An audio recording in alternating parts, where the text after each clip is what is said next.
So this video is going to be all about repetition compulsion, the repeating of patterns from childhood, right? When unworthiness feels like home because it originated in that which was familiar, the family of origin, the family system, right? The more I learn about this, the more fascinating it is to me to see that, you know, in regards to repetition compulsion, right? A person will seek what is familiar, right? All the circumstances, the dynamics, the events, and everything as it corresponds with unworthiness, right? When somebody has a belief that they are unworthy because of something that traumatized them, right? They will actually seek people and circumstances and events that match and mirror that. The other day, I was really just like sitting with repetition compulsion. And I thought about it for myself because I have repeated patterns, you know. And I just like looked more closely at it and I was like, this is so fucking strange. And I believe that this has to do with Freudian psychology, right? But when we learn a belief that we are unworthy, usually early on in life,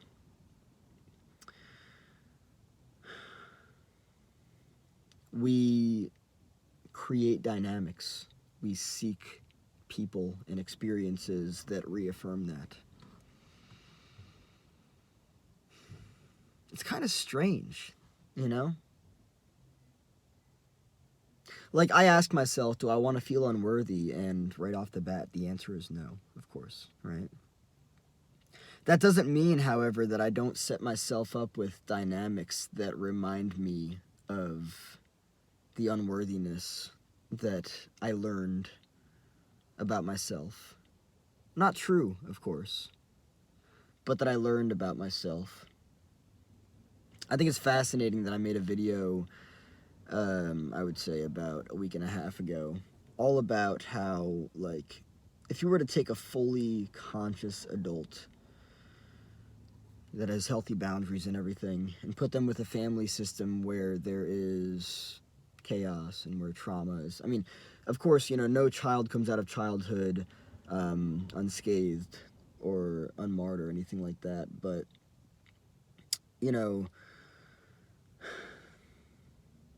I don't know how true this is, but what I'm starting to feel and believe is that any unworthiness that I've ever felt or that I've ever experienced in my life never actually had anything to do with me, right? Which is why I'm really doing the best that I can. I'd rather say I'm really doing what's required to look more closely at this whole thing of repetition compulsion and, like, look at myself and just be like, all right, dude, there are feelings of unworthiness there. You know where they came from. Do you really want to continue to play out the same patterns over and over and over again? I would argue that the challenging thing here is actually choosing differently, right?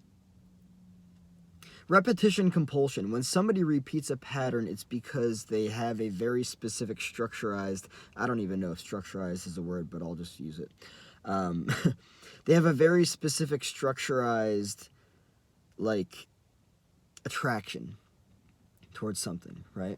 The very reason that a person experiences life the way that they do, with the people that they do, and the circumstances and the events and all of that stuff, is because they're attracted to something specifically.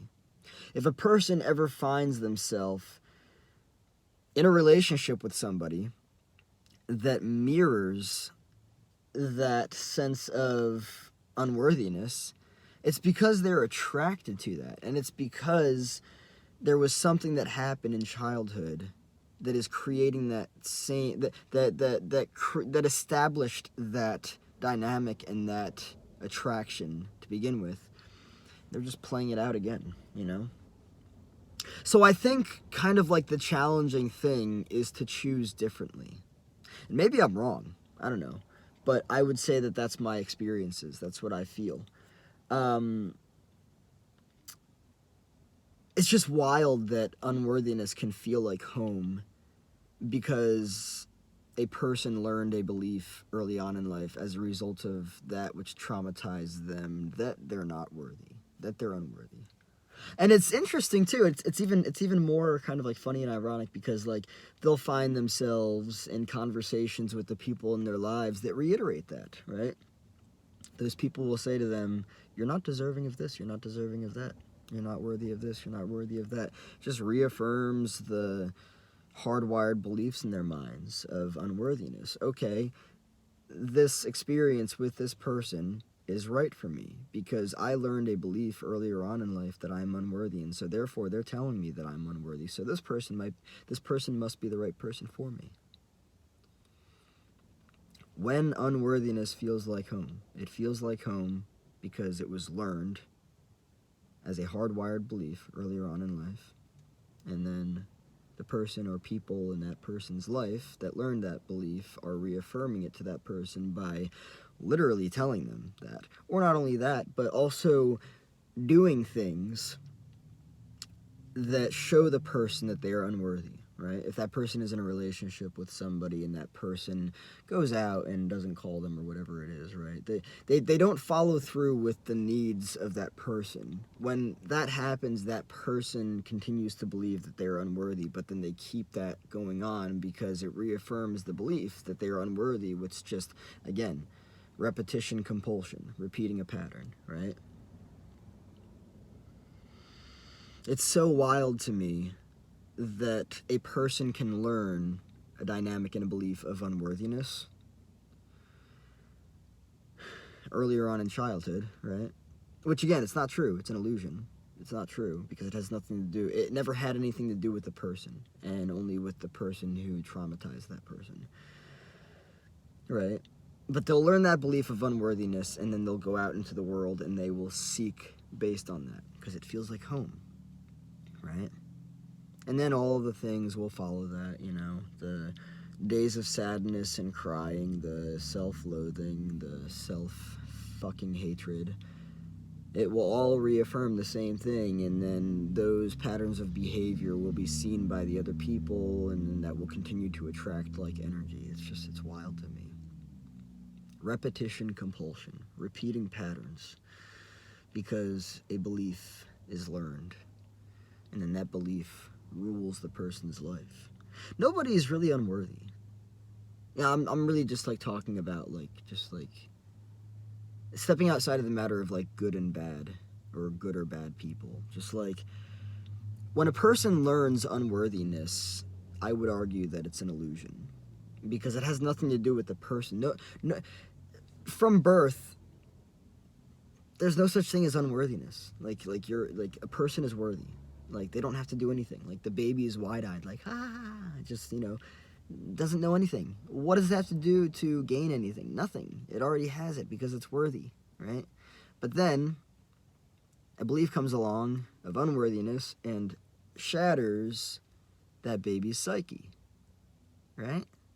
And then it goes on in life and continues to play out the same fucking patterns over and over and over again.